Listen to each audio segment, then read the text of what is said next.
আসসালামু আলাইকুম। কেমন আছেন সবাই? আশা করি সবাই ভালো আছেন। সবাইকে আমাদের এই পর্বটা দেখার জন্য স্বাগতম। আমরা গত পর্বে এই রেক্ট্যাঙ্গুলার ফ্লোর ম্যাটটা করেছিলাম, তার বডির অংশটা। এখানে আমরা এই ফ্লোর ম্যাটটা করার সময় আমরা লেন্থ নিয়েছিলাম 37 ইঞ্চি এবং আমি চওড়া করেছি 18 ইঞ্চি। এখন আমি আপনাদেরকে এই বাকি অংশটা করে দেখাবো। আমরা এটার বর্ডার অংশটা এবং ফিনিশিংটা আজকে করব। আশা করছি আপনাদের ভালো লাগবে। তবে শুরু করার আগে আমি আপনাদেরকে অনুরোধ করব, যারা যারা আমাদের এই চ্যানেলে নতুন তারা দয়া করে আমাদের চ্যানেলটা সাবস্ক্রাইব করে নেবেন এবং পাশে থাকা বেল বাটনে ক্লিক করে আমাদের পাশেই থাকবেন এবং অবশ্যই কমেন্টে আপনারা আপনাদের মূল্যবান মতামত আমাদেরকে জানাবেন এবং কী ধরনের ভিডিও আপনারা ভবিষ্যতে আমাদের কাছ থেকে দেখতে চান সেই রকমের পরামর্শ দিবেন। এবং ভিডিওটি যদি ভালো লাগে তাহলে অবশ্যই একটা লাইক দেবেন, যা আমাদেরকে পরবর্তীতে আরও কাজ করার অনুপ্রেরণা দেবে। চলুন আজকে টিউটোরিয়ালটা শুরু করা যাক। আমি আগের রো কমপ্লিট করার পর একটা চেইন করে আমি এটাকে টার্ন করে নিচ্ছি। এখন বর্ডারের জন্য আমি কাজ শুরু করব। এখানে দেখেন আমাদের একটা চেইন করা আছে, তো আমি এই স্টিচটা থেকেই আমি একটা সিঙ্গেল ক্রোশে করা শুরু করব এবং এই জায়গাটা যেহেতু শেষের ঘর, সেখানে আমি একটা কর্নার করব, এজন্য আমি দুটো চেইন করে নিচ্ছি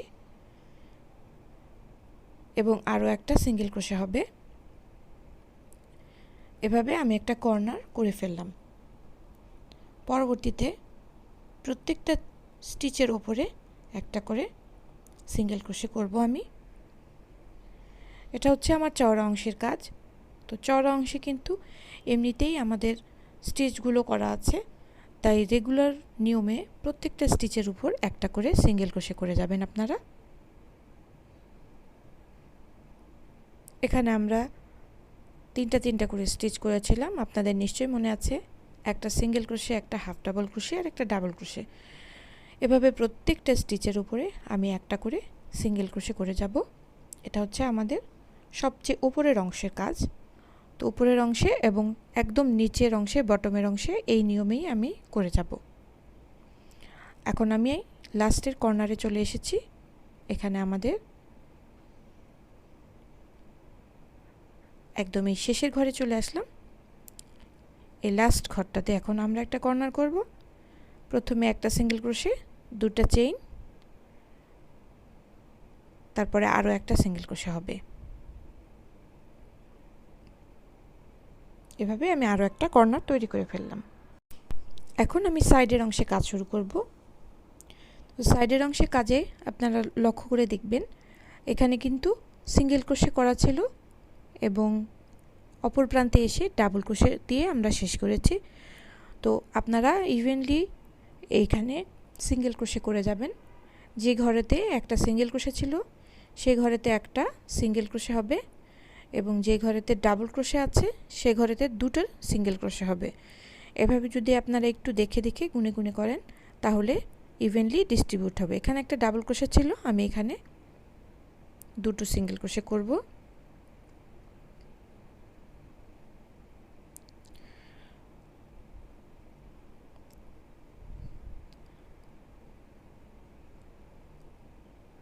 আপনারা এটা একটু আন্দাজ করে নেবেন যাতে সুন্দরভাবে প্রত্যেকটা স্টিচের মাঝখানে সমান সমান গ্যাপ থাকে। অনেক সময় সিঙ্গেল ক্রোশে আর ডাবল ক্রোশের মধ্যে পার্থক্য বের করা একটু কঠিন হয়ে যাবে। আপনারা আপনাদের আন্দাজ মতো এটা করে নেবেন এবং লক্ষ্য রাখবেন যে প্রতিটা সিঙ্গেল ক্রোশের মাঝখানের গ্যাপ যেন সমান থাকে। তো এভাবে করে সাইডের অংশ কিন্তু দুনো সাইড আপনারা এভাবে করেই এক লেয়ার করে সিঙ্গেল ক্রোশে করে যাবেন এবং নিচের অংশে যেহেতু অলরেডি প্যাটার্ন করার সময় আমরা চেইন বা স্টিচ করে নিয়েছি, সেখানে প্রত্যেকটা চেইনে একটা করে সিঙ্গেল ক্রোশে করলেই হয়ে যাবে। এভাবে আমরা প্রথম রোটা এক লেয়ার করে সিঙ্গেল ক্রোশে দিয়ে শেষ করে ফেলব এবং প্রত্যেকটা কর্নারে এসে আমরা একটা সিঙ্গেল ক্রোশে, দুটো চেইন, একটা সিঙ্গেল ক্রোশে করে এভাবে করে পুরোটা রো কমপ্লিট করে ফিরে আসব।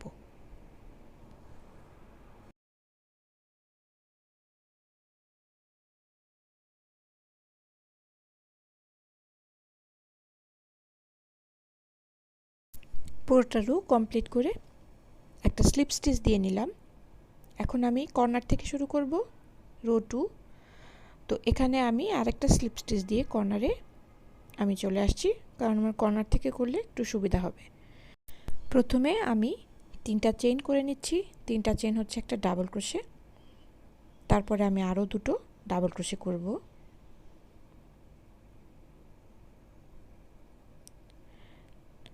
এইভাবে আমার মোট 3টা ডাবল ক্রোশে করা হবে। এখন আমি 2টো চেইন করব এবং এই কর্নার স্পেস থেকে আমি আরও 3টা ডাবল ক্রোশে করে ফেলব। 1 2 3। এভাবে আমার একটা কর্নার এভাবে করা হয়ে গেল। এখন আমি এখান থেকে একটা ঘর স্কিপ করে একটা সিঙ্গেল ক্রোশে করব। আবারও একটা ঘর স্কিপ করে এই ঘর থেকে আমি আবারও আমার ডাবল ক্রোশে করতে শুরু করব। প্রথমে 3টা ডাবল ক্রোশে হবে, 2 3 নাম্বার ডাবল ক্রোশে। 3টা ডাবল ক্রোশে করার পরে 2টো চেইন করতে হবে এবং আরও 3টা ডাবল ক্রোশে করতে হবে। সবগুলো কিন্তু আমি একই ঘরে করছি, তার মানে 3টা ডাবল ক্রোশে, 2টো চেইন, 3টা ডাবল ক্রোশে, সবগুলো একই ঘরে হবে। এভাবে করে একটা শেল তৈরি হবে।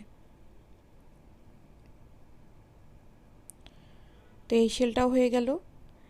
একটা স্টিচ স্কিপ করে পরবর্তী স্টিচে আমি একটা সিঙ্গেল ক্রোশে করে নিচ্ছি।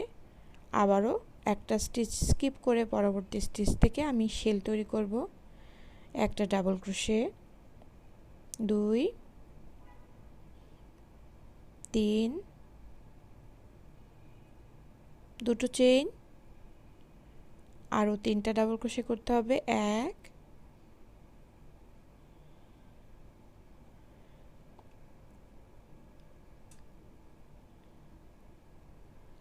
2 3।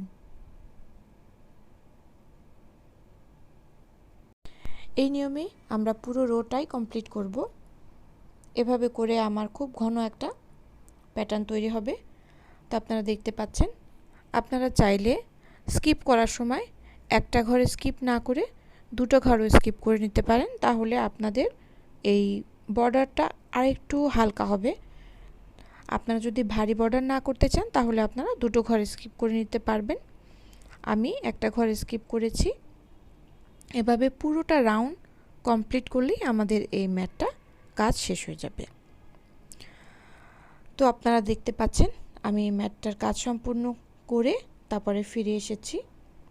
এখানে আমার ম্যাটটা করতে সব মিলিয়ে মোট 550 গ্রামের মতন আমার সামার ইয়ার্ন লেগেছে। তো আপনাদেরকে শুরুতেই আমি বলে নিয়েছিলাম যে ইয়ার্নটা খুবই খসখসে এবং শক্ত ছিল, যেগুলো দিয়ে আসলে অন্য কোনো প্রজেক্টে কাজ করলে অতটা সুন্দর দেখাতো না। কিন্তু দেখেন এই খারাপ ইয়ার্নটা দিয়ে আমি কত সুন্দর একটা প্রজেক্ট বানিয়ে ফেললাম। আপনারাও চাইলে আপনাদের ঘরে যদি এরকম কোনো ইয়ার্ন থাকে যেটা ভালো না, আপনাদের পছন্দ হয় না, তা দিয়ে এ ধরনের কোনো প্রজেক্ট করতে পারবেন, যাতে করে আপনাদের ইয়ার্নটা নষ্ট হবে না এবং সুন্দর একটা প্রজেক্ট তৈরি হবে। তো আশা করছি আপনাদের সবারই ভালো লেগেছে। আমি সম্পূর্ণ কাজটা করার পরে আমি সামান্য একটু ব্লকিং করে নিয়েছি। যেহেতু প্রজেক্টটা অনেক ভারী, ব্লকিংয়ের তেমন একটা প্রয়োজন নাই।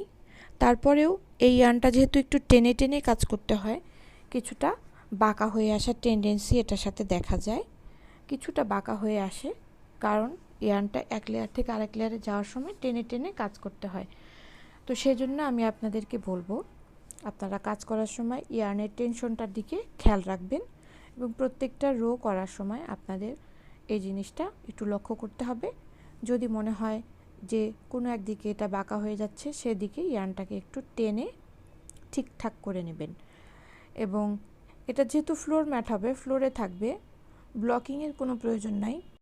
আপনারা হাত দিয়ে স্ট্রেচ করে যেদিকে যেদিকে আপনাদের একটু ঠিক করা দরকার ওটা স্ট্রেচ করে নিলে এটা ঠিক হয়ে যাবে এবং ব্যবহার করা শুরু করলেই এটার আর কার্ভি লেয়ারগুলি ঠিক হয়ে যাবে, এটা কোনো সমস্যা থাকবে না আশা করছি। এবং আশা করছি আজকের টিউটোরিয়ালটা আপনাদের ভালো লেগেছে এবং সবাইকে আগামী পর্বগুলো দেখার জন্য আমন্ত্রণ জানাচ্ছি। সবাই ভালো থাকবেন, সুস্থ থাকবেন। আল্লাহ হাফেজ।